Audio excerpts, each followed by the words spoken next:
আসসালামু আলাইকুম ওরহমতুল্লাহি ওবরাকাতুহু। আলহামদুলিল্লাহ রাব্বিল আলামিন ওয়াল আকিবাতুল মুত্তাকিন ওয়ালা উদওয়ানা ইল্লা আলাল যালিমিন। আম্মা বা'দু, আমরা ইমাম ইবনে কুদামা আল মাকদিসি রাহমাতুল্লাহ আলাইহি রাহমাতুল্লাহ আলাইহির কিতাব লুমআতুল ইতিকাদ, আকিদার সংক্ষিপ্ত অর্থ, এটা আকিদার সংক্ষিপ্ত অংশ, আল হাদি ইলা সাবিলির রাশাদ, যেটা সঠিক পথের দিকে মানুষকে হেদায়েত দেয়। ইমাম ইবনে কুদামা আল মাকদিসির এই কিতাবটা পড়তেছিলাম, যার ব্যাখ্যা করেছেন আমাদের ওস্তাদ মুহাম্মদ সালেহ আল উসাইমিন, তিনি ব্যাখ্যা করেছেন।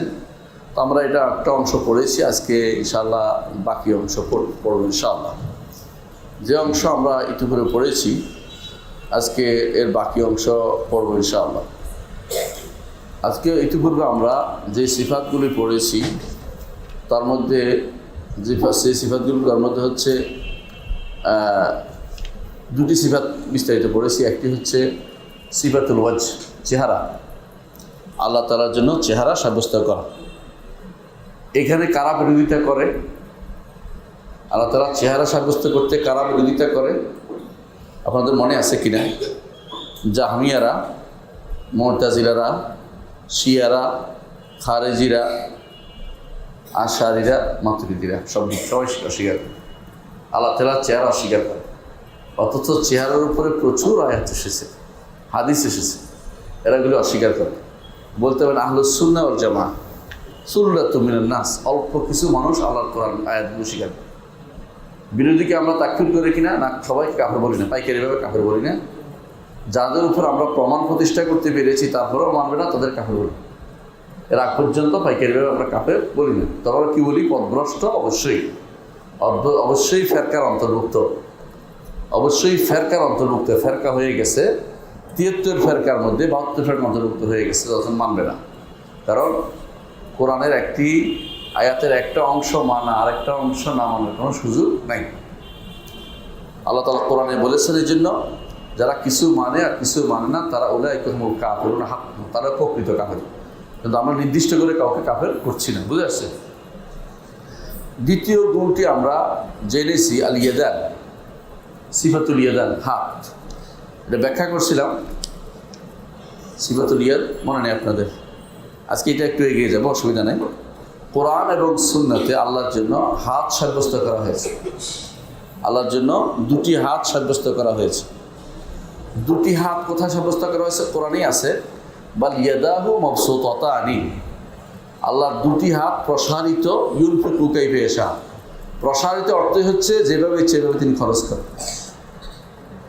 প্রসারিত অর্থ এই নয় যে আমরা যেভাবে প্রসারিত করে রাখছি ওইটা না। যখন ইয়ার পরে আসছে কথাটা, তখন বোঝাচ্ছে, এটা ব্যাখ্যা করে দিচ্ছে যে আল্লাহ যত ইচ্ছা তত খরচ করেন। তারা যে বলেছে আল্লাহর হাত আটকানো, এটা ঠিক নয়। এটাকে আল্লাহ তাআলা বলছেন বাল ইয়াদাহু মাবসুতাতান, তার দুটি হাত প্রসারিত, ইউনফিকু কাইফা ইয়াশা, যেভাবে ইচ্ছা তিনি সেভাবে খরচ করেন।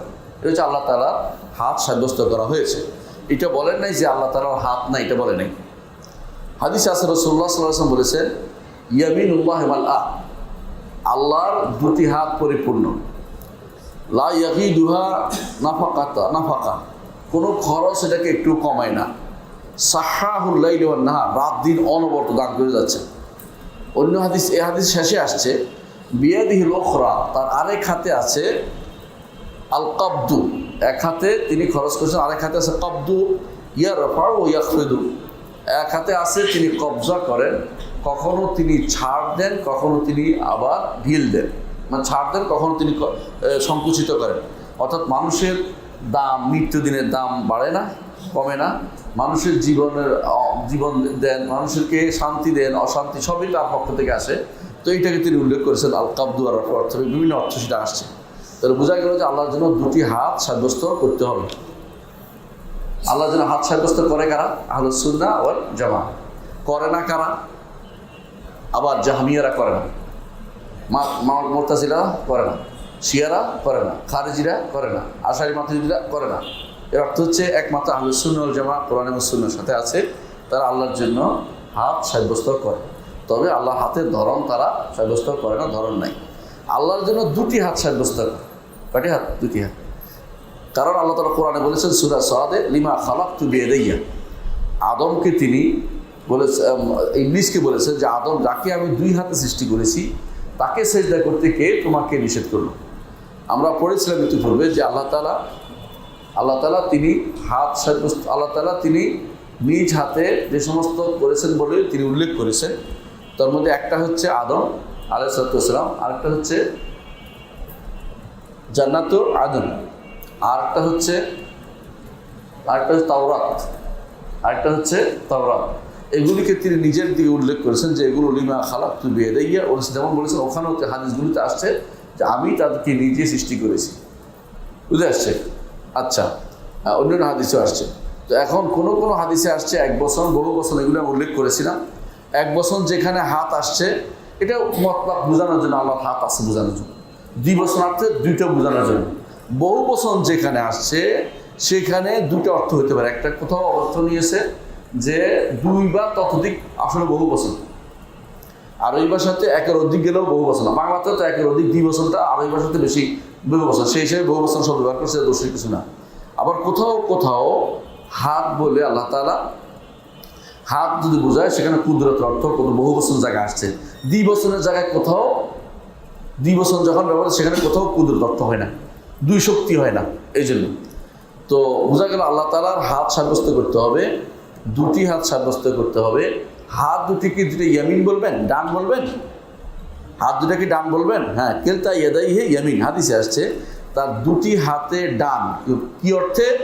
যে বাম অর্থ তো খারাপ হোক, বাম হাত ঢুকাই দিছে, বাম হাত নষ্ট, সেই অর্থে আল্লাহ তাআলার জন্য বাম বলা যাবে না।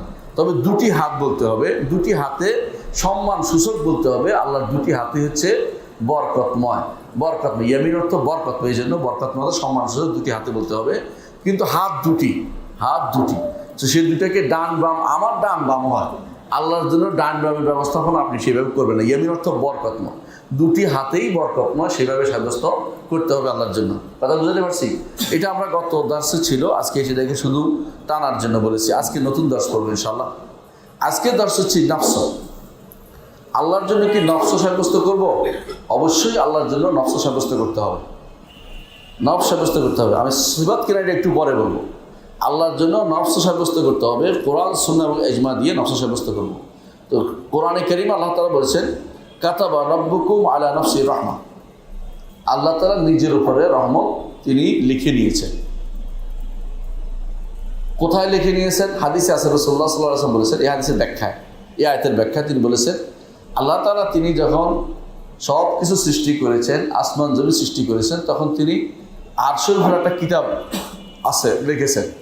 বোঝা গেল আরশের উপরও একটা কিতাব আছে, এটা লহে মাহফুজ না, আরেকটা কিতাব। সেই কিতাবে তিনি লিখেছেন যে সাবাকাত রাহমাতি গাদাব, আমার রহমত আমার ক্রোধের উপরে স্থান পাবে। নিজের জন্য তিনি লিখেছেন। অর্থাৎ দুনিয়ার বুকে মানুষ যদি কোনো সব যদি কাফের হয়ে যায়, আল্লাহ সবাইকে ধ্বংস করবেন না কেন? তার রহমতের কারণে, রহমতের প্রাধান্যের কারণে সবাইকে ধ্বংস করেন না। আবার যখন নবীরা বদদোয়া করেন তখন ধ্বংস করে দিয়েছে, যেমন অনেক জায়গায় করে দিয়েছে। আবার কখনো কখনো সারা দুনিয়ার সব মানুষ কাফের হয়ে গেছে, 2-1 ছাড়া, এই অবস্থাও গেছে। রাসূলুল্লাহ সাল্লাল্লাহু আলাইহি ওয়াসাল্লাম যখন দুনিয়ার বুকে প্রেরিত হয়েছিলেন তখন হাদিসে আছে আল্লাহ তাআলা দুনিয়ার দিকে তাকিয়েছেন, দুনিয়ার দিকে এমনভাবে তাকিয়েছে, তাকানোর পর তাকে ফামাকাতাহু আরাবুহু মুআজ্জামুহু, আরব আজম সব তাকে ক্রোধান্বিত করেছে। কেন? কেউ ইমানের উপর নাই, ইল্লা বাকায়া মিন আহলিল কিতাব, কেবল অল্প কয়েকজন আহলি কিতাবের লোক ছাড়া বেশিরভাগই হচ্ছে কাফের ছিল। এরপর আল্লাহ তাআলা মওকুফে জারাম হিফত কারম কা জহুর থা, আল্লাহ তাআলা এই জারাম বন্ধ করার জন্য কারণ দিয়েছেন, মুহাম্মদুর রাসূলুল্লাহ সাল্লাল্লাহু আলাইহি ওয়াসাল্লামকে প্রেরণ করেছেন। তাহলে বোঝা গেল যে আল্লাহ তাআলা তিনি কি করেন? ক্রোধান্বিত হন, তিনি জগতের দিকে তাকান, জগতে কি হচ্ছে তিনি জানেন, কিন্তু তিনি লিখেছেন তার কিতাবের মধ্যে একটা কিতাব আরশের উপর আছে, সেখানে লিখেছেন যে আমার ক্রোধের উপরে আমার রহমত প্রাধান্য পাবে। এই জন্য তিনি দুনিয়ার বুকে এত কিছু করি আমরা, তিনি একবার ধ্বংস করে দেন না, সুযোগ দেন, আর এইভাবেও দেন। দুনিয়া থেকে অনেকে আছে এলাকার পর এলাকা কাফের, তারপরেও তিনি সেখানে মানুষদেরকে বসবাস করতেছেন, রিজিক দিচ্ছেন, কারণ তার রহমতের ডালা অনেক বড়, রহমতের শীত বেশি থাকার কারণে তিনি রহমত করে যাচ্ছেন। তো দেখা গেল একটা আয়াতে আমরা পাচ্ছি যে আল্লাহ তাআলার জন্য তার নিজের উপরে নিজের শব্দ বোঝানোর জন্য নফস আল্লাহ তাআলা ব্যবহার করেছেন। অনুরূপভাবে সূরা আলে ইমরানের 28 নম্বর আয়াতে আল্লাহ তাআলা বলছেন, ওয়া ইউহাদ্দিরুকুমুল্লাহু নাফসা, ওয়া ইউহাদ্দিরুকুমুল্লাহু নাফসা, আল্লাহ তার ব্যাপারে তোমাদেরকে ভয় দেখাচ্ছেন। আল্লাহর ভয়তে পেতেই হবে ভাই, সাবধান করতে হতে হবে। তার ব্যাপারে, তার নিজের সত্তা ব্যাপারে তোমাদের ভয় দেখাচ্ছেন যে তিনি কি করতে না পারেন। অর্ডার দিতে পারেন ধ্বংসের, অথবা ফেরেশতা পাঠাইতে পারেন, অথবা তিনি শাস্তি দিতে পারেন, কত কিছু তিনি করতে পারেন। এই জন্য আমাদেরকে তিনি ভয় দেখাচ্ছেন। তিনি বলেছেন ওয়া ইউহাদ্দিরুকুমুল্লাহু নাফসাহু। তাহলে বোঝা গেল যে নফস তার জন্য একটা সিফাত হিসাবে আল্লাহ তাআলা কোরআনে কারিমে সাব্যস্ত করেছেন। এখন এটা কী বলবেন, সিফাত বলবেন নাকি এটা জাত বলবেন, এটা আসতেছে একটু পরে বলবো। ওয়াকাল আন ঈসা আলাইহিস সালাতু ওয়াস সালাম, আল্লাহ তাআলা ঈসা আলাইহিস সালাতু ওয়াস সালাম সম্পর্কে বলেছেন যে ঈসা আলাইহিস সালাম বলেছেন যে তাআলামু মা ফি নাফসি ওয়া লা আ'লামু মা ফি নাফসিকা, আল্লাহ আপনি জানেন আমার নফসে কী আছে আপনি জানেন, আর আপনার নফসে কী আছে তা আমি জানি না। শব্দ দুটোই নফস আসছে, কিন্তু ঈসা আলাইহিস সালাতু ওয়াস সালামের ব্যাপারে আমরা সবাই জানি ঈসা কি সৃষ্ট না? সৃষ্ট। তার ভিতরে নফস আছে, মানুষের ভিতরে নফস আছে, রূহ আছে, কিন্তু আল্লাহর জন্য সেই অর্থে নফস বা রূহ সাব্যস্ত করা যাবে না। কথা বুঝে আসছে? তবে নফস বলা যাবে অবশ্যই, তার জন্য নফস তিনি সাব্যস্ত করেছেন ওয়ালা আ'লামু মা ফি নাফসিকা। নফস কি আপনি এটাকে কি বলবেন, এটাকে কি জাত সত্তা বলবেন, এটা আলোচনা আসবে ভিন্ন, কিন্তু আল্লাহর জন্য নফস সাব্যস্ত করা হয়েছে। আমরা দেখতে পাচ্ছি কোথাও সূরা মাআদার 116-তে। অনুরূপভাবে কোরআনে কারিমে সূরা তাহার মধ্যে আল্লাহ তাআলা বলছেন, সূরা তাহার 41 নম্বর আয়াতে আল্লাহ তাআলা বলছেন ওয়াসতানাতুকা লিনাফসি, হে মূসা আপনাকে আমার নফস নিজের জন্য আপনাকে আমি তৈরি করে নিয়েছি। এই জন্য নবীদেরকে আল্লাহ তাআলা ছোটকাল থেকে তৈরি করে নেন। আশারি মাতুরিদিরা বলে যে নবীদের তৈরি করার দরকার লাগে না, আল্লাহ ইচ্ছা করলে সবচেয়ে ফাসিকের উপরও নবুয়ত দিতে পারেন, কথাটা ঠিক নয়। বরং নবীদেরকে সেভাবে ছোটকাল থেকে আল্লাহ তাআলা তৈরি করে। এটা হচ্ছে আহলে সুন্নাত জামাতের আকীদা, যে তাদের বিশেষভাবে গুরুত্ব দিয়ে আল্লাহ তৈরি করে, যাতে করে বড় হলে কেউ বলতে না পারে তুমি না কালকে চলছিলে, তুমি না কালকে আমার খাবার চুরি করছো, তুমি না কালকে কাম করছো, এই জন্য বলতে না পারে। ছোটকাল থেকে তাদেরকে বিশেষভাবে আল্লাহ তাআলা তৈরি করেন নবীদেরকে। এর বিপরীতে যারা বলেন যে আল্লাহ ইচ্ছা করলে একটা গাছেরও দিতে পারেন, মাছেরও দিতে পারেন, জাতীয় কথাবার্তা ইসলাম বলে না। এটি হচ্ছে খারাপ বাতিল আকীদা লোকদের কথা। আহলে সুন্নাত জামাতের কথা হচ্ছে আল্লাহ তাআলা ছোটকাল থেকে তাদেরকে তৈরি করেন। এখানে বলছে মূসা আপনাকে আমি ছোটকাল থেকে ওয়াসতানাতুকা লিনাফসি, এইভাবে তৈরি করে নিয়েছি আমি আমার নিজের জন্য করে। এখানে নফস শব্দ ব্যবহৃত হয়েছে। তাহলে দেখা গেল যে নফস শব্দটি কোরআন এবং হাদিসেও আসছে। কোরআন এবং হাদিসেও আসছে। হাদিসে কোথায় আসছে? রাসূলুল্লাহ সাল্লাল্লাহু আলাইহি ওয়াসাল্লাম বলেছেন সুবহানাল্লাহি বিহামদিহি, বলেন না সকালবেলা সুবহানাল্লাহি বিহামদিহি আদাদা খালকিহি রিদা নাফসিহি ওয়া জিনাতা আরশিহি ওয়া মিদাদা কালিমাতিহি। এই চারটি জিনিস বললে বিশাল জিনিস। রাসূলুল্লাহ সাল্লাল্লাহু আলাইহি ওয়াসাল্লাম একদিন দেখলেন যে সাহাবিয়া রাসূলের স্ত্রী জুয়াইরিয়া অথবা জাইনাব মনে আসছে না আমার, তিনি বিশাল এক নইয়া পড়তেছেন, সুবহানাল্লাহ সুবহানাল্লাহ পড়তেছেন অনেকক্ষণ থেকে। তো তিনি বলছেন এখন পর্যন্ত বসে আছো? রাসূল আসেন ঘুরে গেড়ে আসেন, বলে ইয়া রাসূলুল্লাহ আমার জিকির আজকার পড়তেছি। বলে তুমি এতক্ষণ যা পড়ছো আমি 4টা কালেমা পড়ছি, যথেষ্ট হয়েছে। তো 4টা কালেমা কি? সুবহানাল্লাহ বিহামদিহি আদাদা খালকিহি একটা, তার সৃষ্টির সংখ্যা পরিমাণ, সৃষ্টির সংখ্যা কে জানে? আল্লাহ ছাড়া কেউ জানে। এতগুলি আমি সুবহানাল্লাহ বিহামদিহি, এতগুলি সুবহানাল্লাহ বিহামদিহি, বুঝছেন তো? রিদা নাফসি আপনার নিজের সন্তুষ্টি পরিমাণ, তার সন্তুষ্টি পরিমাণ, তার সন্তুষ্টি সর্বোচ্চ আর সর্বোচ্চ পর্যায়ে রিদা নাফসি। জিনাত আরশি আরশের ওজন পরিমাণ। ও আল্লাহ আরশের ওজন কে ধরবে? কত ওজন কে বলতে পারবে? ওজনের দিক থেকে, বুঝছেন তো? জিনাত আরশি মিদাদা কালিমাতিহি, তার কালিমার কালি পরিমাণ, আর তার কালিমা কোনোদিন শেষ হবে না। এর অর্থ হচ্ছে এইটা অশেষ, নিঃশেষ, যা বলবে সব। তো সুবহানাল্লাহ বিহামদিহি 4টা শব্দ বললে, প্রথমটা হচ্ছে সুবহানাল্লাহ আদাদা খালকি, সৃষ্টির সংখ্যা। ও আল্লাহ সৃষ্টির সংখ্যা কে বের করবে ভাই? তারপরে ধরেন আর রেদা নফসি, তিনি যে যতটুকু সন্তুষ্ট হন, তিনি যতটুকু সন্তুষ্ট হন এটা বিশাল। 4টি জিনিস বলেছেন এবং সর্বোচ্চ পর্যায়ে, সর্বোচ্চ পর্যায়ে সংখ্যার দিক থেকে, মানের দিক থেকে এবং শ্রেষ্ঠত্বের দিক থেকে, যেমন এবং ইয়ার দিক থেকে, যেটা তরলতার দিক থেকে, এটা মিলাদে কালিমাতি কালির দিক থেকে, অর্থাৎ 4 দিক থেকে 4টাকে সম্পূর্ণ পর্যায়ে রাসূলুল্লাহ উল্লেখ করেছেন। এখানে আমাদের যে অংশটুকু দরকার সেটা হচ্ছে রাসূলুল্লাহ সাল্লাল্লাহু আলাইহি ওয়াসাল্লাম বলেছেন যে সুবহানাল্লাহ রিদা নফসি, নিজের নফসের সন্তুষ্ট, নিজের তার সন্তুষ্টি পরিমাণ। এখানে নফস শব্দ ব্যবহার করেছে, হাদিসে নফস আসছে। আচ্ছা, আবার দেখা যায় হাদিসে আছে রাসূলুল্লাহ সাল্লাল্লাহু আলাইহি ওয়াসাল্লাম বলেছেন লাম্মা খালাকাল্লাহুল খালকা, আল্লাহ তাআলা যখন সৃষ্টি করেছেন তখন কাতাবা আলা নফসি, নিজের উপরে তিনি লিখে নিয়েছেন। তো নফস আছে না হাদিসের মধ্যে। আবার দেখা যাচ্ছে সেটা রাসূলুল্লাহ সাল্লাল্লাহু আলাইহি ওয়াসাল্লাম আরেক হাদিসে আসছে যে তিনি বলেছেন, হাদিসে কুদসিতে সেটা আসছে যে যখন কেউ আমার দিকে ধেয়ে আসে আমি তার দিকে অগ্রসর হই। সেখানে উল্লেখ আছে যখন আমার দিকে সে নিজে আসে আমি নিজে তখন তার দিকে অগ্রসর হই। হাদিসে আছে, নফস আছে হাদিসে, ওখানে শব্দ উল্লেখ আছে। তো বোঝা গেল কোরআন ও হাদিসে নফস শব্দ উল্লেখ আছে। এখন আল্লাহর জন্য নফস সাব্যস্ত আমাকে করতেই হবে, কোরআন হাদিসে আসছে, কোনো সন্দেহ নেই। নফস করতেই হবে, নফস আমরা সাব্যস্ত করবো কোরআন ও সুন্নাহ দিয়ে। এখন নফস বলতে কি বোঝানো হয়েছে এটা আগে নির্ধারণ করতে হবে। আমাদের সালাফদের মধ্যে একটা বিশাল গোষ্ঠী, তারা মনে করতেন নফস একটা আলাদা সিফাত, নফস একটা আলাদা সিফাত। এর প্রবক্তা আমাদের শেখ বিন বাজ রহমতুল্লাহ আলাইহি ছিলেন। এই পক্ষে তিনি বলতেন যে নফস একটা সিফাত, নফস একটা সিফাত।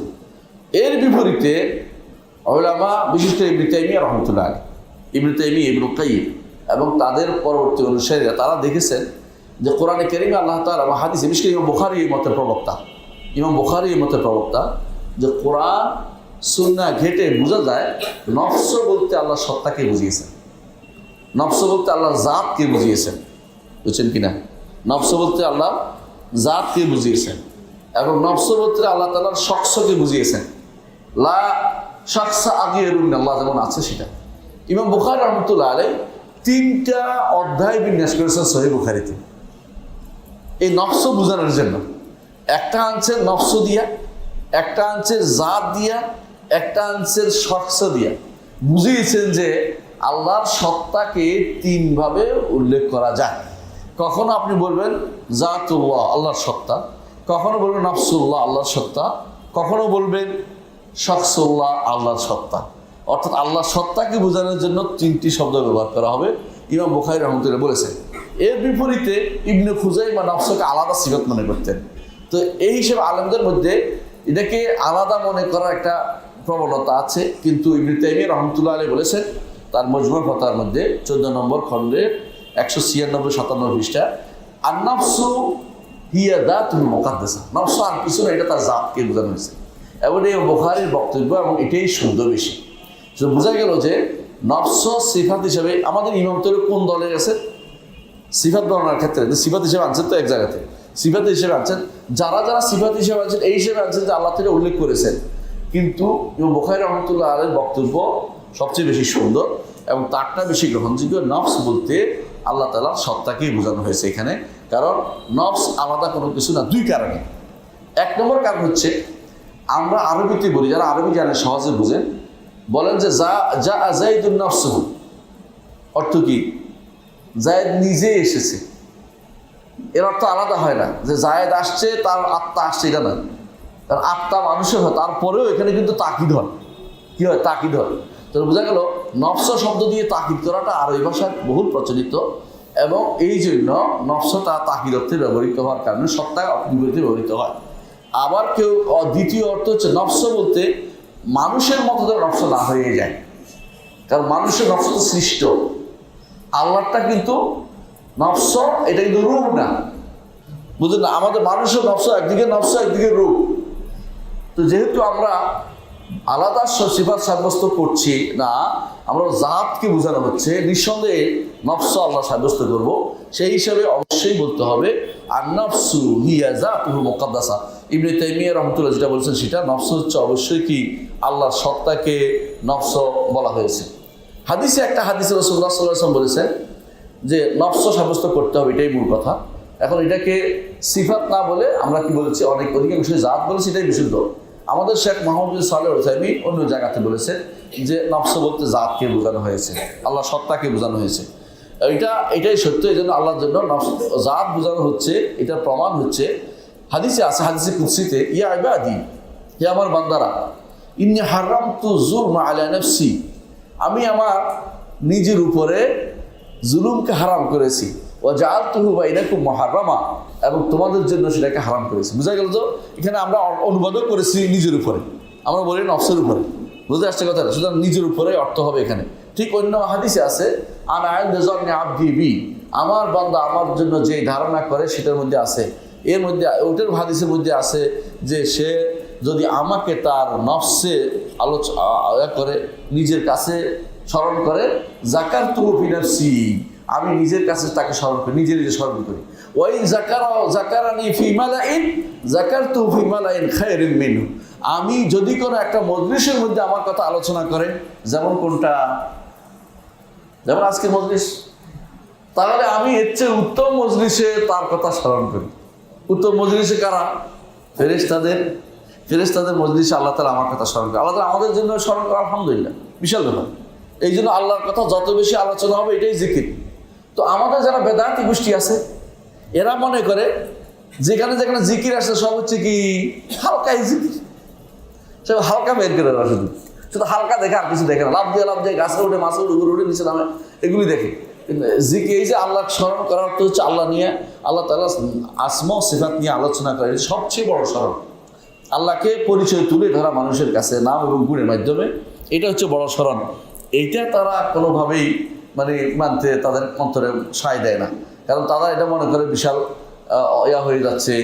তারা ওইটাই মজা লাগে, কতগুলি লাগাই দিলাম, এরপরে কেবল সবাই একসাথে টানলো, এটা মজা লাগে। কিন্তু কোরআন এবং সুন্নাহ গবেষণা করে আল্লাহর পরিচয় তুলে ধরা, এটা যে জিকির, এটা তাদের মাথার ভিতরে কোনোদিন আসে না। এটা হচ্ছে সবচেয়ে বড় জিকির, সবচেয়ে বড় জিকির অন্তর্ভুক্ত। কারণ আল্লাহ তাআলা সবচেয়ে বড়, তার জিকির সবচেয়ে বড়, এটা তার জিকির হচ্ছে সবচেয়ে বড়। সুতরাং তার জিকির কিভাবে হবে? তার জিকির হবে কোরআন এবং সুন্নাহর প্রদর্শিত পদ্ধতিতেই। আরেকটা হচ্ছে, এটা একটা জিকির। আরেকটা যে হালাল হারামের আলোচনা, কিন্তু জিকির, হালাল হারাম আলোচনা জিকির। এই জন্য মুআয ইবনে জাবাল রাদিয়াল্লাহু আনহু বলেছেন যে মাজালিসুল জিকরি মাজালিসুল হালাল ওয়াল হারাম, জিকিরের মজলিস বলতে বোঝানো হয় হালাল হারামের আলোচনা হয় এমন মজলিসগুলো। এর অর্থ হচ্ছে যারা আলোচনা করে, মাসআলা বলে, দ্বীনের মাসআলা বলে, সেটা অনেক উত্তম জায়গা, হালাল হারাম মাসআলার জায়গাটা।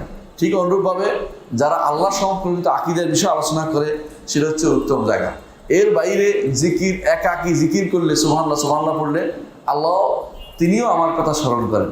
আর আমি যদি কোনো তাসবির কথা আলোচনা করি সবার কাছে, একটু আগে যে বলছে সুবহানাল্লাহ বিহামদিহি আদাদা খালকিহি রিদা নাফসিহি জিনাতা আরশিহি মিদাদা কালিমাতিহি, আল্লাহ তাআলা এর থেকে উত্তম মজলিসে আমাদের কথা স্মরণ করেন, এর থেকে উত্তম মজলিসে আমাদের কথা স্মরণ করেন। সারা কারা ফেরেশতাদের কাছে আমাদের কথা আলোচনা করে। এই জন্য ফাজকুরুনি আযকুরুকুম ওয়াশকুরুনি ওয়ালা তাকফুরুন, আমাকে স্মরণ করো, আমি তোমাদের স্মরণ করব। আল্লাহকে যত বেশি স্মরণ করবেন, আল্লাহ আল্লাহকে স্মরণ করবেন। এই যে আল্লাহর জিকিরের চেয়ে উত্তম কোনো কিছু দুনিয়াতে নাই। রাসূলুল্লাহ সাল্লাল্লাহু আলাইহি ওয়াসাল্লাম বলেছেন, আদ-দুনিয়া মালউনাতুন ওয়া মালউনুন মা ফিহা, দুনিয়া অভিশপ্ত, দুনিয়ার মধ্যে যা আছে তাও অভিশপ্ত, ইল্লা যিকরুল্লাহি ওয়া মা ওয়ালা, তবে আল্লাহর জিকির এবং তার সাথে সম্পৃক্ত কিছু থাকলে এটাই শুধুমাত্র আলাদা।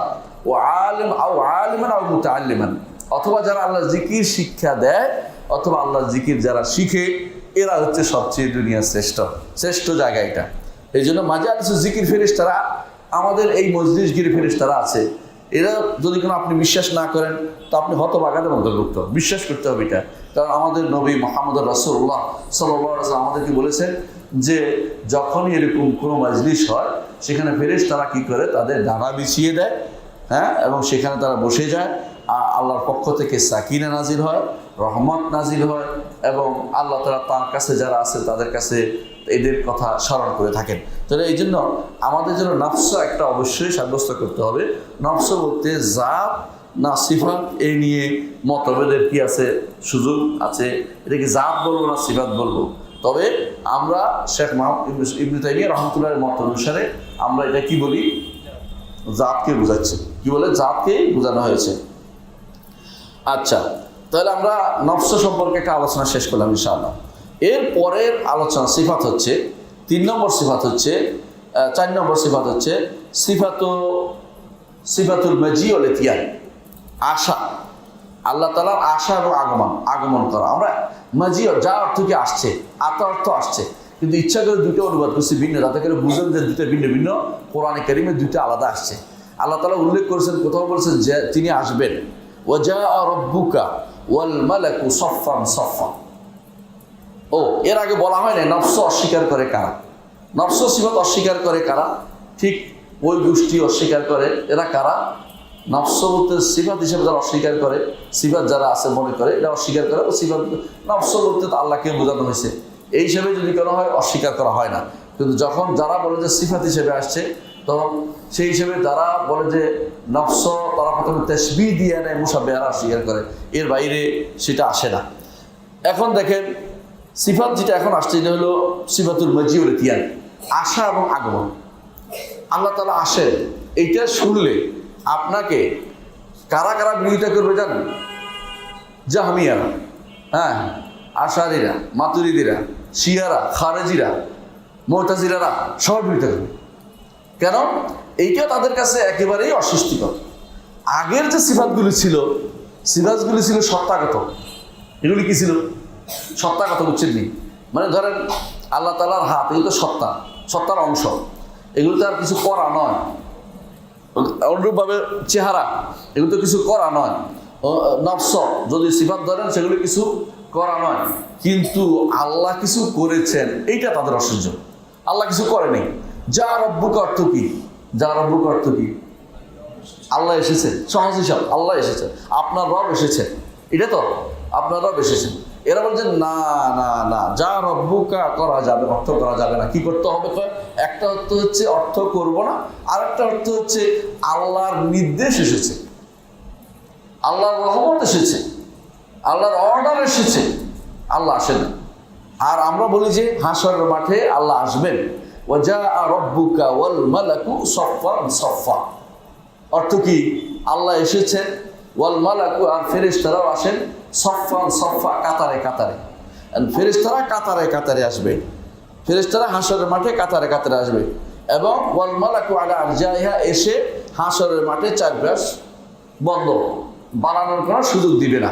এই বিশাল মাঠের মধ্যে, বিশাল মাঠ, কত বড় মাঠ আল্লাহ ছাড়া কেউ জানে না। কারণ দুনিয়া পরিবর্তন হয়ে আরেকটা দুনিয়া হবে। দুনিয়ার কোনো জায়গা সেখানে তথাকথিত অবস্থায় থাকবে না। অনেকে মনে করে থাকে সিরিয়া, বাইতুল মাকদাস এগুলো হাশরের মাঠ, তাই না? মনে করে, অনেকে বলেও, তাদের এটা মনে নাই যে এটা হচ্ছে দুনিয়ার হাসর। দুনিয়া হাসর বুঝছেন? সর্বশেষ যেই জায়গায় মানুষ অবস্থান করবে, এরপর ধ্বংস হয়ে যাবে, এটা হচ্ছে কোনটা? সিরিয়ার বাইতুল মাকদাস এলাকা। এরপরে ধ্বংস হবে দুনিয়ার হাসর, দুনিয়ার জমায়েত হওয়ার জায়গা।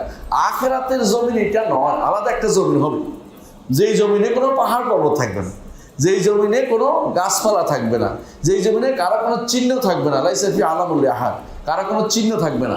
যেই জমিন সমান হবে, এখনকার জমিন একটু আস্তে আস্তে আস্তে আস্তে ক্রমান্বয়ে নিচের দিকে গেছে কোথাও, এখানে সেই জমিন একদম সমান হবে। যেই জমিন আটার কাইয়ের মতো হবে, যেই জমিনে কথা বললে সবাই শুনতে পাবে, রাসূলুল্লাহ সাল্লাল্লাহু আলাইহি ওয়াসাল্লাম উল্লেখ করেছেন যে তাকে দূর সবাই শুনতে পাবে, সেই একটা জমিন হবে।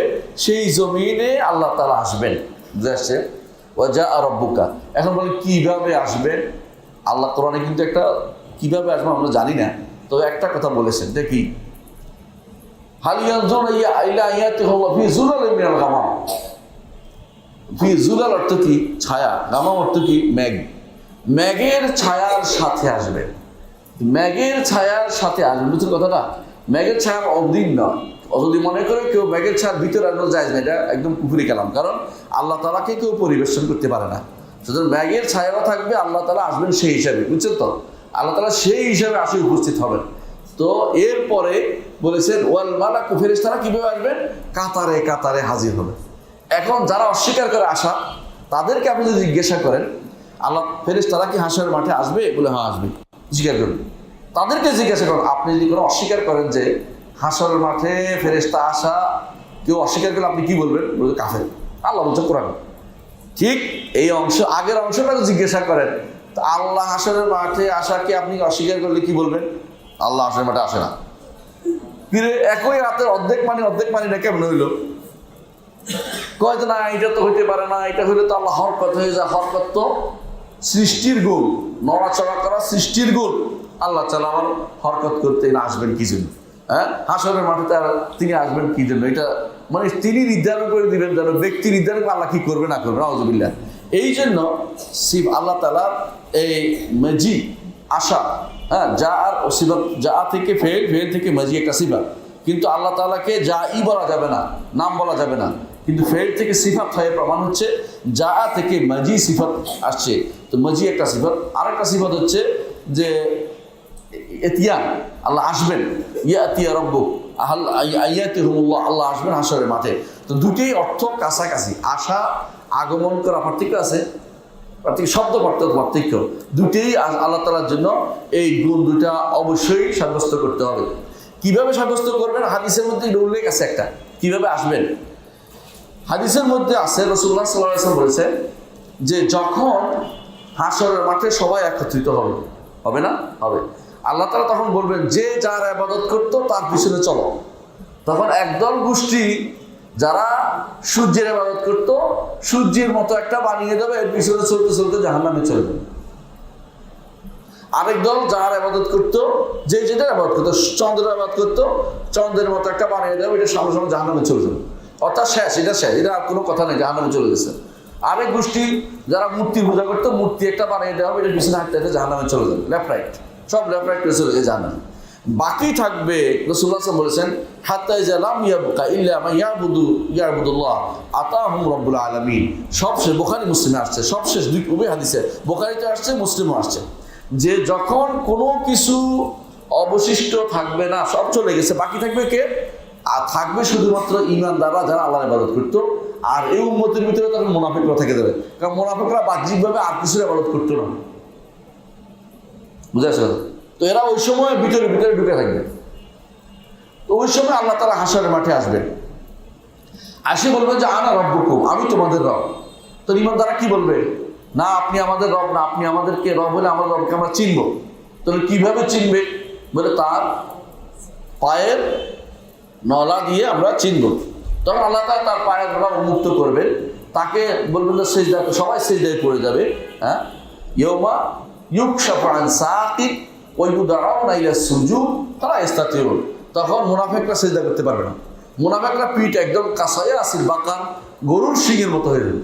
গরুর শিং যখন পাকা করা যায় না, রাসূলুল্লাহ উদাহরণ দিয়েছেন গরুর শিংয়ের মতো, যে এটাকে কোনো ক্রমেই এদিক করতে পারতেছে না, অর্থাৎ কোনোভাবেই সিজদা করতে পারতেছে না। অর্থাৎ এতদিন যে মিথ্যা কথা বলছে, মিথ্যা এখন আল্লাহ তাআলা সবার সামনে প্রমাণিত করে দেখাই দিবেন যে তোমরা দুনিয়াতেও মিথ্যা বানিয়েছিলে, এখানেও আমাদের ভিতরে ভিতরে ঢুকে বসে আছো। এর হাসরের মাঠে আল্লাহ তাআলা আসবেন, প্রমাণ করে দিচ্ছে হাদিস দ্বারা যে তিনি আসবেন এবং তিনি পায়ের নলা বা গোসা যেটাকে বলেন, যেটা শাক কোরআনে বলা হয়েছে, শাক উন্মুক্ত করবেন। এইটা হাদিস দ্বারা প্রমাণিত হয়েছে। সুতরাং শাকও একটা সিফাত, এটা আসবে। কিন্তু আশাটা একটা সিফাত, এটা প্রমাণের জন্য শুধুমাত্র বলছি যে আশাটা একটা সিফাত। ওই সিফাতে কারণে তিনি আসবেন, আসার পরে তার এই অবস্থা হবে। তারপর কি হবে? তারপর বলবেন যে ঠিক আছে, জান্নাতে যেতে হলে কি যেতে হবে? ঈমানদাররা, তোমরা জান্নাতে যেতে হলে এই জাহান্নাম পার হয়ে জান্নাতে যেতে হবে। তো জাহান্নাম পার হওয়ার জন্য কি থাকবে? ফুলসিরাত থাকবে। ফুলসিরাত যখন রওনা হবে, ফুলসিরাত যাওয়ার সময় তখন আল্লাহ তাআলা প্রত্যেকে তার ঈমান অনুসারে তাকে নূর দিবেন। ঈমান অনুসারে প্রত্যেকের নূর দিবেন। কোরআনে কারীমে আল্লাহ তাআলা এই জন্য বলেছে, নূরুহুম ইয়াসআ বাইনা আইদিহিম ওয়া বিআইমানিহিম, তাদের সামনে পিছনে নূর জ্বলতে থাকবে। ইয়াকুলুন রব্বানা আতমিম লানা নূর, আল্লাহ নূর আরো বাড়িয়ে দেন। কারণ অল্প দেখলে আপনি বলেন আরে আলো বাড়াস না কেন?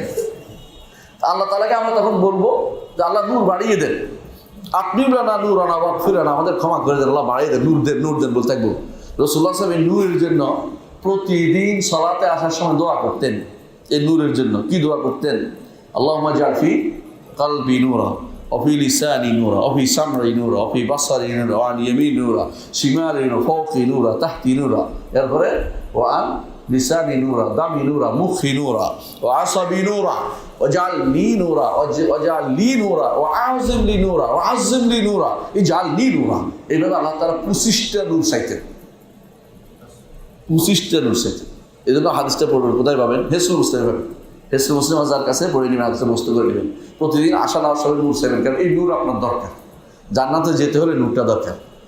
এরপরে কি করবো? যখন পার হওয়ার সময় আসবে, তখন রাসূলুল্লাহ সাল্লাল্লাহু আলাইহি ওয়াসাল্লাম বলেছে যে পার হওয়ার সময় আসবে, তখন এরা তো পার হয়ে যাবে সামনে ইমানদাররা, মুনাফিকরা কি করে বলবে যে আমরা তো আলো পাচ্ছি না, মুনাফিক আলো নাই। তখন কি বলবো? কোরআন আল্লাহ উল্লেখ করেছে, ইয়াকুলুনা আনজুরুনা আনজুরুনা ইনতাজিরুনা, আমাদের একটু অপেক্ষা করো না, আমাদের জন্য একটু দাঁড়াও না, আমাদের একটু দাঁড়াও না, নাক্তাবিস মিন নূরিকুম, তোমাদের নূর দেখে দেখে একটু আমরা পার হইতে চাই। কিল ইরজিউ ওয়ারাকুম, তখন বলা হবে পিছনের দিকে তাকাও, পিছনের দিকে তাকাইলে এরা চলে যাবে, এখন তারা নিচে কেটে পড়ে যাবে। বুঝে আসছে কথাটা? দুনিয়ার বুকে তোমরা যে ফেতনা বাজাইছো, যে উল্টাপাল্টা করছো, মুনাফিকি করছো, এখন তোমরা কারো আলো দিয়ে পার হইতে পারবে না, জাহান্নামে পড়বে, তবে কষ্ট পেয়ে পড়বে, কেটে কুটে পড়বে, জাহান্নামে তোমাদেরকে পড়তে হবে। দার কিলাস ফলে মিনান্নার, তখন পড়ে যাবে, কারণ ইমানদাররা তখন পার হয়ে যাবে। ইমানদাররা পড়বে কোথায়? ইমানদাররাও কেউ কেউ পড়বে, সেখান থেকে আল্লাহ তাআলা বের করবে। ইমানদারদের জাহান্নামীদের জাহান্নাম একরকম হবে না। আপনারা সানাজাল মুসলিমিন একাল মুসলিমিন মা লাকুম কাইফা তাহকুমুন, ইমানদার জাহান্নাম, কাফের জাহান্নাম একরকম, মুনাফিকের জাহান্নাম একরকম হবে না। বরং ইমানদারদের জাহান্নামের আগুন অনেক কম হবে, কাফের জাহান্নাম আগুন বেশি হবে। আর ইমানদারদের জাহান্নাম একটা সময় আসবে, কেউ থাকবে না, কাফের জাহান্নামের মধ্যে চিরস্থায়ী এটা থাকবে, এরা এখান থেকে আর কোনোদিন বের হতে পারবে না। আর ইমানদারদের জাহান্নাম থেকে সুপারিশের মাধ্যমে, সে সুপারিশ করে করে বের করে নিবে। ঈমান থাকলে, ঈমান থাকার কারণে গুনাহ হচ্ছে, সুপারিশ পাবে, আল্লাহ রাব্বুল ইজ্জতের রহমত পাবে, রাসূলের সুপারিশ পাবে, ঈমানদারদের সুপারিশ পাবে, নেককারদের সুপারিশ পাবে, শহীদদের সুপারিশ পাবে, এরা সুপারিশ করে করে বের করবে। কিন্তু এখানে কেউ কোনোদিন বের হবে না, চিরস্থায়ী জাহান্নামে থেকে যাবে। যার ঈমান নাই তার কিছু নেই। আমি এটা লম্বা আলোচনা ওয়াজ করতেছি না, কিন্তু ঘটনা বোঝার জন্য বলতেছি, তাহলে হাশরের মাঠে আল্লাহ আসবেন কিনা? আসবেন, এটা বিশ্বাস করতে হবে। এই এতিয়ান এবং মাজিজ যাকে বলা হয়, এটা সাব্যস্ত করতেই হবে, এটা সাব্যস্ত করতে হবে। আহলুস সুন্নাত ওয়াল জামাত এটাকে সাব্যস্ত করে। সাব্যস্ত করে না কারা? আসেন, একেবারে এটা একবার পাইকারিভাবে সাব্যস্ত করে না সবাই, কোনোভাবে সাব্যস্ত করতে রাজি নেই। আরগুলি তো দুই একজন ছুটা বাটাকে একদম করছে, এটা কেউ সাব্যস্ত করবে না। কেন? এটা তার নিজের সিফাত লাজিমা, সিফাত ফেলিয়া লাজিমা, এটাই কোনোভাবে সাব্যস্ত করে না। আশা না জাহমিয়ারা, না মুতাজিলারা সাব্যস্ত করে না, শিয়ারা, খারেজিরা কেউ সাব্যস্ত করে না। শিয়ারা খারেজিরা বুঝছেন, শিয়ারা কারা? এখন শিয়ারা কারা? ইরানিরা। আর কারা? ইরাকের একটা অংশ, ইয়েমেনের একটা অংশ, তা পাকিস্তানের একটা অংশ। আলহামদুলিল্লাহ আমাদের দেশে কম, আলহামদুলিল্লাহ, আল্লাহর খাস রহমত। আবার এই কুয়েতে আছে, লেবাননে আছে, লেবানন তো বিশাল অংশ নিয়ে, এরা হুতিরা, এই সবগুলি হচ্ছে এরকম। এরা এবং কি খারেজি কারা ছিলেন তো? খারেজি ওমানিরা, বর্তমান ওমানের শাসকরা খারেজি, এগুলি এরা সব কেউ স্বীকার করে না, হাঁসের মাঠে আসবে না। আর কি আর স্বীকার করে? আশারি মাত্র হাঁসের মাঠে আসবে না। কি করে? কেউ অর্থ করে, কেউ অর্থহীন করে। অর্থ যারা করে দূরবর্তী একটা ব্যাখ্যা দাঁড় করায়, তাবিল করে। আর কেউ বলে অর্থহীন, না অর্থ নাই, এর কোনো অর্থ নেই। কি আল্লাহ আসবেন অর্থ জানি না, আশা অর্থ করা যাবে না, এভাবে রেখে দাও। বা কুল্লুমা আউ হামাত তাসবিহা, কুল্লুমা আউ হামাত তাসবিহা ফাউল আউল ওয়া রুম তানজিহা। তাদের কথা হলো যে তাসবিহ হতে পারে এমন কিছু করা যাবে না। তাদের নিকট আল্লাহ যদি আসে তুই তো সৃষ্টির মতো হয়ে যায়, সুতরাং আল্লাহর জন্য আশা সাব্যস্ত করা যাবে না। আমাদের নিকট অবশ্যই সাব্যস্ত করতে হবে। কয়টা গেল? 4 নম্বর মাজিও কিয়ান গেল, তাই না? এটা সাব্যস্ত করতে হবে, হাসরের মাঠে আসবেন। 5 নম্বর সেটা হচ্ছে আল্লাহ তাআলার জন্য রেদা, সন্তুষ্টি সিফাত গুণ সাব্যস্ত করতে হবে। আল্লাহ তাআলা কারোর উপরে সন্তুষ্ট হন, আল্লাহ তাআলা কারোর উপরে সন্তুষ্ট হন, এটা সাব্যস্ত করতে হবে। আল্লাহ তাআলা সন্তুষ্ট হন, এটা আল্লাহ একটা সিফাত। কোরআনে কারীমে আসছে, হাদিসে আসছে। কোরআনে কারীমে কোথায় আসছে? আল্লাহ তাআলা বলছেন রাদিয়াল্লাহু আনহুম ওয়া রাদু আন, আছে না? লাকাদ রাদিয়াল্লাহু আনিল মুমিনিনা ইয বা'আসা ফীহিম রাসূলাম মিন আনফুসিহিম, আছে না? কোরআনে কারীমে কত জায়গা দিয়ে আসার হিসাব নাই আল্লাহ সন্তুষ্টির কথা, আল্লাহ সন্তুষ্টির কথা। যেমন আল্লাহ বারবার বলছে আল্লাহ ইমানদারদের উপর সন্তুষ্ট হয়। শুধু একটা উদাহরণ আমি বলতে পারি, যেখানে আল্লাহ বলছেন সূরা মায়েদার 119 নম্বর আয়াতে যে আল্লাহ তাআলা তাদের উপর সন্তুষ্ট, তারাও আল্লাহর উপর সন্তুষ্ট। ইমানদারদের কথা বলছেন কারা? সাহাবায়ে কেরাম উপর আল্লাহ তাআলা সন্তুষ্ট। আল্লাহ তাআলা সন্তুষ্ট হন, আল্লাহ তাআলা সন্তুষ্ট হন, কারণ এটা একটা সিফাতে ফেলিয়া, মানে আল্লাহ এটা করেন, যেটা আগে নয় এটা পরে হয়, বুঝলেন না? আগে ধরেন যে ব্যক্তি কাফের ছিল, এরপরে ঈমান আনছে না, এরকম রসুল ভাই তো সবই তো এরকমই। ধরেন রসুল ভাই তো সবই তো এরকম ছিল, আগে কাফের ছিল পরে ঈমানদার হয়েছে। আবু বকর আগে ছিলেন কাফের, পরে ঈমানদার হয়েছে, প্রত্যেকে এরকমই। তো সেই হিসাবে আল্লাহ তার আগে অসন্তুষ্ট ছিলেন, পরে কি হয়েছে? সন্তুষ্ট হয়েছে। এটা বিবেক মাত্রই বলে, কোরআনও বলে, হাদিসও বলে, ইজমা সবাই বলে, কিন্তু সাব্যস্ত করে না কারা? জাহমিয়া, আশারি, মাতুরিদি, মুতাজিলা, শিয়া, খারেজি কেউ স্বীকার করে। আর কি এতগুলি মানুষ, এতগুলি ফেরকা কেন স্বীকার করে না? বলছে যদি আল্লাহ সন্তুষ্ট হন তাহলে তো তিনি কিছু একটা করলে তো তিনি পরিবর্তন হয়ে গেলেন। তাকাইয়ুর, আর তাকাইয়ুর পরিবর্তন হওয়া হচ্ছে সৃষ্টির গুণ, স্রষ্টার গুণ হইতে পারে না পরিবর্তন হওয়া। আরে সৃষ্টি যেহেতু পরিবর্তনশীল, তার গুণও পরিবর্তনশীল। এটা বলো, স্রষ্টা যেহেতু অপরিবর্তনশীল, তার গুণ তিনি যেটাই করেন এটা পরিবর্তন নাম দেওয়ার অধিকার তোমার আল্লাহ দেয় নাই। তোমার এটা নাম দিও না, তুমি নাম দিচ্ছ কিয়াস করার পরে যে সৃষ্টি যেহেতু এরকম হলে পরিবর্তন হয়। বুঝলেন কথাটা? সন্তুষ্ট হলে কি হয়? পরিবর্তন হয়। দুনিয়াতে হয় না? হয়। কিরকম হয়? আমি তার উপর সন্তুষ্ট হতে 2 টাকা দিলাম, 10 টাকা করলাম, তারপর তারে বাসায় ডাকাত দাওয়া দিলাম, কেন সন্তুষ্ট হওয়ার পর এই করে মানুষে তারে কোলাগুলি করে। তো আপনি আল্লাহরে সন্তুষ্ট কেমন হয়েছে আপনি কেমন বুঝবেন? কয় না আল্লাহ সন্তুষ্ট হয় না। তো কি করে? কয় না আল্লাহ সওয়াব দেয়। কি দেয়? সওয়াব দেয়। অথবা সন্তুষ্ট অর্থ আমরা বুঝি না, নাউজুবিল্লাহ। অথচ সন্তুষ্ট অর্থ সাহাবায়ে কেরাম বুঝতো, তাবিঈনরা বুঝতো, সবাই বুঝছে। কোরআন হাদিসের অর্থ যা সহজ, এটা কোনো কি নয়, এটা কোনো মুতাশাবিহ শব্দ না, কঠিন শব্দ না। একেবারে যে কোনো মানুষ, আর এই ভাষা তো সহজ ভাষা, সহজে এটা আসছে। এটা কোনো এমন শব্দ না যে বুঝতে কোনো আমাদের ব্যাগ পেতে কোনো শব্দ না। কিন্তু তাদের নিকট আল্লাহর জন্য এই গুণটি সাব্যস্ত করা যাবে না, নাউজুবিল্লাহ। বরং গুণটি সাব্যস্ত করতে হবে। এটা আল্লাহর একটা গুণ। এটা আল্লাহর একটা কি গুণ? সিফাত ফেলিয়া, কার্যগত গুণ, কর্মগত গুণ। এটাকে অবশ্যই সাব্যস্ত করতে হবে। একটা হাদিস বলবো, রাসূলুল্লাহ সাল্লাল্লাহু আলাইহি ওয়াসাল্লাম বলেছেন, ইন্নাল্লাহা লা ইয়াদউ আলা আবদি ইয়াকুল আকাতা ফায়াহমাদু আলাইহা। বান্দা যখন কোনো খাবার খায়, এরপর যখন আলহামদুলিল্লাহ, রাসূলুল্লাহ সাল্লাল্লাহু আলাইহি ওয়াসাল্লাম বলেন আল্লাহ তাআলা তখন বান্দার উপরে সন্তুষ্ট হন। ঠিক না? আচ্ছা, এটা কি খাওয়ার আগে কি সেটা পাইছে? না, পায়নি। আর যে ব্যক্তি খাওয়ার পরে আলহামদুলিল্লাহ বললো না, তার উপর আল্লাহ কি হবেন? অসন্তুষ্ট হবেন। যদি তাহলে অসন্তুষ্ট এখন হচ্ছে না আগে থেকে হয়ে আসে? এখন হচ্ছেন। ওদের নিকট না আল্লাহ তাআলা সন্তুষ্ট হন না। আল্লাহ তাআলা সন্তুষ্ট অর্থ সওয়াব দেন। এটা আরেকটা অর্থ করে বলছি। আল্লাহ তাআলা সন্তুষ্ট হওয়ার অর্থ সওয়াব দেন, অসন্তুষ্ট অর্থ হচ্ছে আযাব দেন। যেটাই ভুল। বরং আল্লাহ তাআলা সন্তুষ্ট হন এবং আল্লাহ তাআলা যারা অসন্তুষ্ট হন সেটাও আল্লাহ তাআলা করেন। এটা আসবে সামনে। তাহলে আল্লাহ তাআলা সন্তুষ্ট হন সাব্যস্ত করতে হবে। তবে কিভাবে এটা আমরা জানি না। সন্তুষ্ট হন অর্থ আমরা বুঝি, ধরন আমরা জানি না।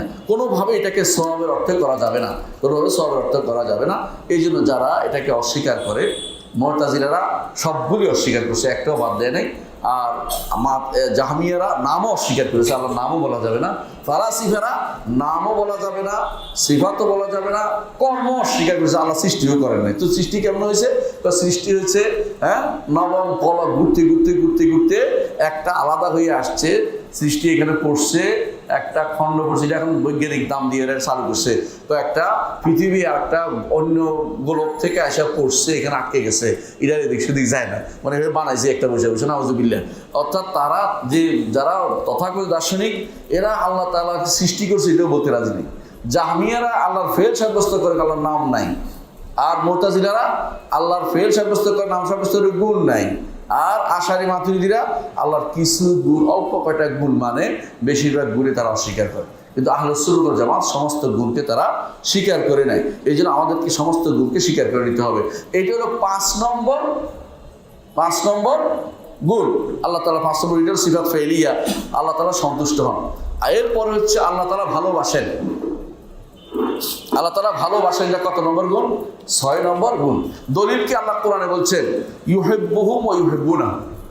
কোরআন বলছে যে তারা আল্লাহকে ভালোবাসে, আল্লাহও তাদেরকে ভালোবাসেন।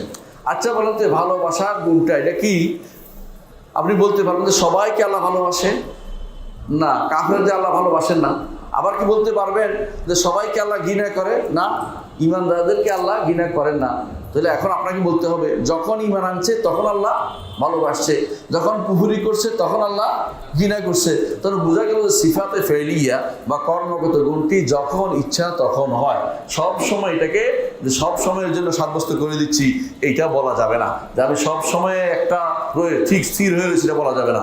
তো যেহেতু তারা সব সময় করতে পারে না, তাদের নিকট সিফাত পরে কিছু আল্লাহ করতে পারে না, এখন আল্লাহ কিচ্ছু করে না, এই জন্য তারা এই সিফাতকে অস্বীকার করে না, আল্লাহ ভালোবাসেন না। অথচ ভালোবাসা সাব্যস্ত করেছে আল্লাহ তাআলা কোরআনে কারীম বলেছেন যে তোমরা হে আহল আরবরা, হে কুরাইশরা, তোমরা যদি ঈমান না আনো আল্লাহ এমন একটা জাতিকে আনবেন যারা আল্লাহর উপর ঈমান আনবে, আল্লাহ যুদ্ধ করবে, আল্লাহ তাদের ভালোবাসবেন, তারাও আল্লাহকে ভালোবাসবে। এবং এইটা রাসূলুল্লাহ কোরআনে কারীম উল্লেখ করেছেন। হাদিসে আছে রাসূলুল্লাহ সাল্লাল্লাহু আলাইহি ওয়াসাল্লাম বলেছেন, খাইবারের দিন বলেছেন আগামী দিন আমি ঝান্ডা এমন এক ব্যক্তির হাতে দিব, এমন এক ব্যক্তির হাতে দিব যে আল্লাহ এবং তার রাসূলকে ভালোবাসে এবং আল্লাহ এবং তার রাসূল তাকে ভালোবাসে। সবাই সারা রাত ধরে উন্মুখ হয়ে রয়েছে, আমারে ডাকবে, আমারে ডাকবে, আমার সবাই মনে হচ্ছে আমি তো কম ভালোবাসি না আল্লাহ রাসূলকে, কিন্তু আল্লাহ কাকে ভালোবাসে, আল্লাহ রাসূলকে, আল্লাহ আল্লাহ আল্লাহ আল্লাহ কাকে ভালোবাসে এটা তো বলা কঠিন। এটা একমাত্র রাসূলুল্লাহ সাল্লাল্লাহু আলাইহি ওয়াসাল্লামকে আল্লাহ জানিয়ে দেয়, তখন শুধুমাত্র বলতে পারবে। ঠিকই রাসূলুল্লাহ সাল্লাল্লাহু আলাইহি ওয়াসাল্লাম সকালে ডাকলেন, আলী কই, আলী কই, আলীকে ডেকে আনো, আলী চোখের সমস্যা, ডেকে আনো। চোখের মধ্যে ফু দিয়ে দিলেন, থুতো লাগিয়ে দিলেন, ভালো হয়ে গেল। আর আলী সেদিন যুদ্ধ করলেন। আমার দায়িত্ব হচ্ছে এটুকু বলা যে আল্লাহ ভালোবাসে, আলীকে ভালোবাসার কথা রাসূল ঘোষণা করে গেছেন। বোঝা গেল যে আল্লাহ তাআলা কাউকে ভালোবাসেন, এটা বিশ্বাস করতে হবে। রাসূলুল্লাহ সাল্লাল্লাহু আলাইহি ওয়াসাল্লাম হাদিসে আরও আছে, আল্লাহ তাআলা যদি কোনো কাউকে ভালোবাসেন তখন জিবরিলকে ডেকে বলেন, জিবরিলকে কি বলেন, ইন্নী আহবাবতু ফুলানান ফাহিব্বা, জিবরিল অমুককে আমি ভালোবাসছি, তুমিও তাকে ভালোবাসো। জিবরিল তখন ইউনাদি ফি মালাকুতিস সামা, আকাশের যে রাজত্ব সেখানে ডেকে বলেন। আকাশ রাজত্বে কারা থাকে? হ্যাঁ, ফেরেশতারা। এদেরকে ডেকে বলেন যে আলা ইন্না রাব্বাকুম আহাব্বা ফুলান ফাহিব্বু, জেনে রাখো তোমাদের রব অমুককে ভালোবাসে, তোমরা তাকে ভালোবাসো। ফায়ুহিব্বুনা, তারা তাকে ভালোবাসতো, তাকে ভালোবাসে। সুম্মা ইউদাউ লাহুল কবুলু ফিল আরদ, জমিনের মুখে তার জন্য ভালোবাসা ঢেলে দেওয়া হয়, মানুষ তাকে ভালোবাসতে আরম্ভ করে। বুঝে আসছে? তো এই ভালোবাসা উপর থেকে আসে। আগে আল্লাহ ভালোবাসেন, তারপর বান্দার প্রতি ভালোবাসা আল্লাহ নাযিল করেন। তাহলে আল্লাহ ভালোবাসেন, হাদিসের প্রমাণিত হলো। ওদেরকে না না না ভালোবাসতে তো সমস্যা, ভালোবাসতে না তো কি করেন? আল্লাহ সওয়াব দেন, সব সওয়াব দিয়ে চলে গেছে, আল্লাহ সওয়াব দেন। আরে আল্লাহ সওয়াব দেন তো ভিন্ন জিনিস, সওয়াব তো দিবেন, আল্লাহ বলেছে ভিন্ন জায়গায়, হাদিসে বলেছে সওয়াব দেন, ভালোবাসে। আপনি ওইটা বলেন না না ভালোবাসে না, এই আয়াতগুলি সবগুলিকে অপব্যাখ্যা তারা করে, সবগুলি অপব্যাখ্যা তারা করে। তো কি বলছে? অর্থ হচ্ছে আল্লাহ সওয়াব দেন। আমরা কি বলি? আল্লাহ ভালোবাসেন এবং আল্লাহকে আমরা ভালোবাসি, আল্লাহকে আমরা ভালোবাসি। ওদের সমস্যা হচ্ছে ভালোবাসা অস্বীকার করে কেন? দুই কারণে। এক নম্বর হচ্ছে ভালোবাসতে হলে কি লাগবে? অন্তর নরম হইয়া যাইব, তাই না? অন্তরের মধ্যে একটা টান হবে। তো এরকম টান তো মানুষের হয়, আল্লাহর জন্য সাব্যস্ত করে তো হায় হায় হায় হায় বরবাদ হয়ে গেল। না না না, আল্লাহর জন্য আল্লাহ ভালোবাসেন না, নাউযুবিল্লাহ। আল্লাহ অবশ্যই ভালোবাসেন, আল্লাহ অবশ্যই ভালোবাসেন এবং আল্লাহ তাআলাকে আমরাও ভালোবাসি, এটা স্বীকার করতে হবে। ভালোবাসা আল্লাহর একটা সিফাত ফেলিয়া, সিফাত ফেলিয়া, আল্লাহর একটা কর্মগত গুণ, এটা সাব্যস্ত করতে হবে। এটার ধরন আমরা জানি না, আল্লাহ তার ধরন আমরা জানি না, আমরা আল্লাহকে ভালোবাসি এটা আমরা বলি। ভালোবাসার তো হচ্ছে আল্লাহ আল্লাহ তাআলাকে ভালোবাসে, অন্তরে বোঝা যায়, এটা প্রত্যেকটি মানুষই বুঝতে পারে আল্লাহকে কেমনে ভালোবাসে। হ্যাঁ, এবং আল্লাহ তাআলা কোরআনে কারীম উল্লেখ করেছেন, ওমিনান নাসি মান ইয়াত্তাখিযু মিন দুনিল্লাহি আনদাদা ইউহিব্বুনাহুম কাহুব্বিল্লাহ ওয়াল্লাযীনা আমানু আশাদ্দু হুব্বান লিল্লাহ।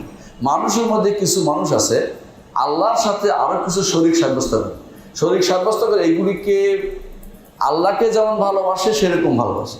আর যারা ঈমানদার তারা আল্লাহকে বেশি ভালোবাসে। বুঝছেন কিনা? ঈমানদার হইতে হইলে আল্লাহকে বেশি ভালোবাসতেই হবে। আর ঈমানদার যদি না হইতে চান তো আল্লাহর সাথে অন্য কাউকে সম পরিমাণ ভালোবাসলে আপনি কাফের হয়ে গেছেন। আপনি যদি মনে করেন চাকরিটাও দরকার, আল্লাহর কথা শোনার দরকার, চাকরিটা সুদী ব্যাংকের, আল্লাহর কথাটা তো শোনার দরকার, তো চাকরিটা তো ছাড়তে পারতেছি না, আল্লাহ মাফ করে দিবে গফর ভাই, এর অর্থ হচ্ছে কি জানেন? আপনি গুনার মধ্যে লিপ্ত আছেন। আর যখন বেপরোয়া হয়ে যাবেন, আল্লাহ কি দেখতেছেন আমার অবস্থা, কি সমস্যা? কোনো সমস্যা নাই, চাকরি করবোই, তখন কিন্তু আপনি কাফের হয়ে গেছেন। বেপরোয়া হয়ে গেলে কাফের হয়ে যাবে। কারণ তখন আল্লাহর চেয়ে কাকে ভালোবাসছেন? চাকরিটাকে। আর আল্লাহ থেকে কোনোটাকে বেশি ভালোবাসলে বা সম পরিমাণ ভালোবাসলেও সে কাফের হয়ে যাবে। সম পরিমাণ। নিচে থাকলে ঈমান থাকবে গুনাহগার। ভালোবাসার পর্যায়ে নিচে থাকে যে আমি চাকরি ভালোবাসি আবার আল্লাহকে ভালোবাসি, আল্লাহ তুমি মাফ করে দিও, কি করতাম আমার পারতেছি না ইত্যাদি, তাহলে আর তুমি গুনাহগার। কিন্তু কি হবে? দুনিয়ার মানুষ সহায়তা করে, আমার কিন্তু দোষ। এর অর্থ কি বুঝছেন? বেপরোয়া। এখন আর ঈমান নাই, এখন চাকরির দাস হয়েছে, টাকার দাস হয়েছে। হ্যাঁ, দুনিয়া কার দাস বা টাকার দাস, দুনিয়াটা কার দাস বা টাকার দাস, এরকম হয়ে গেছে। বুঝছেন তো? দুনিয়া টাকার দাস। যাক আল্লাহ কুল্লি হাল, আমরা বোঝার উদ্দেশ্য ভালোবাসাটাই মূলত ইবাদতের মূল জায়গা, যেখানে আল্লাহকে আমরা ভালোবাসি, আল্লাহ আমাদেরকে ভালোবাসেন। যে আল্লাহকে ভালোবাসে আল্লাহ তাকে ভালোবাসেন। এটা একটার পরিপূরক। মানুষ যদি সত্যিকার অর্থে আল্লাহকে ভালোবাসে তাহলে কি করবে? কুল ইন কুনতুম তুহিব্বুনাল্লাহ ফাত্তাবিউনি, তাহলে কি হবে? ইউহিব্বুকুমুল্লাহ, আল্লাহ তোমাদেরকে ভালোবাসবেন। কত আয়াতে বলেছেন আর হিসাব নাই, অথচ এই বিশাল গোষ্ঠী আল্লাহর ভালোবাসা অস্বীকার করে। বিশাল গোষ্ঠী। আশেপাশে আপনাদের যতগুলি প্রতিষ্ঠান আছে না, যারা সালাফি প্রতিষ্ঠান, বাকি সবগুলি অস্বীকার করে যে আল্লাহ ভালোবাসার তো সওয়াব দেন, ভালোবাসা না, ভালোবাসা এটা হবে না। অথচ কোরআন এবং হাদিসের ভর্তি যে আল্লাহ তাআলা কি করেন? তার বান্দাকে কাউকে ভালোবাসেন, আবার কাউকে ঘৃণা করেন। হাদিসের সামনে আসবে, সে দেখতে পাবেন। তো বোঝা গেল যে আল্লাহ অবশ্যই কি করেন? ভালোবাসেন। আল্লাহ অবশ্যই ভালোবাসেন, কিন্তু ধরন আমরা জানি না। শুধু ভালোবাসা আল্লাহর জন্য সাব্যস্ত করতে হবে। এরপরে আসছে আল্লাহ তাআলা বলেছেন কাফেরদের ব্যাপারে, ওয়াগাদিবাল্লাহু আলাইহিম, আল্লাহ তাদের উপরে ক্রোধান্বিত। গাদব অর্থ ক্রোধ, আল্লাহ তাআলার ক্রোধ হওয়া, এটা একটা গুণ। আল্লাহ তাআলা ক্রোধান্বিত হন, এটা ৭ম গুণ। এটা ইনশাআল্লাহ আরেকদিন আলোচনা করব। সুবহানাকাল্লাহুম্মা ওয়া বিহামদিকা আশহাদু আল্লা ইলাহা ইল্লা আনতা আস্তাগফিরুকা ওয়া আতুবু ইলাইক। আসসালামু আলাইকুম ওয়া রাহমাতুল্লাহি ওয়া বারাকাতুহু।